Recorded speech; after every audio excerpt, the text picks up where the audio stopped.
A lot of people you mentioned there about uh, raising rates and Fed policy and stuff.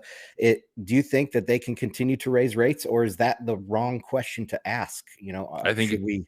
Yeah, go ahead. Yeah, sorry, No, I go. chomp at the bit for that, and cut you off. I apologize. No, I think that the focus on the Fed is totally wrong. It is the mistake that people are making at this point. The Fed does not have the power to control this CPI wave that we've all been struggling with in across the world.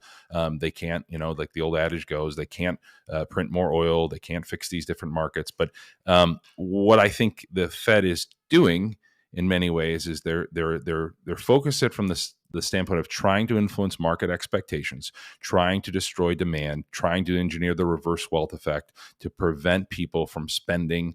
And the goal behind all that is in many ways an implicit acknowledgement that they don't control what really matters for CPI, that it's beyond their ability to really generate that. So I don't particularly care very much about what the Fed's going to raise 75, 25, 50. I think most of the market participants at that point think they're in full on hawkish mode, that they're going full throated to do whatever it takes to crush CPI.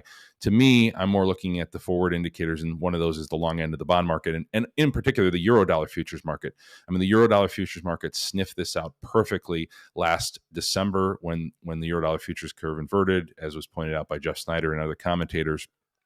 That to me matters way more than what the Fed does, because those are real market participants managing huge amounts of capital. They're hedging. They're trying to make sure that the market, that they basically protect their finances. They protect their access to credit. They protect their ability to survive economically. Those actors, in my opinion, are far more important than what the Fed is doing. As I always say, and I probably have tweeted this out about 24 times, so apologies, Ansel, for having to read it again and again. But I always say the bond market and the larger Eurodollar futures credit market, that leads the Fed. They tell the Fed what to do, not the other way around. The Fed does not tell the credit markets what to do. They are led by the bond market and real funding issues.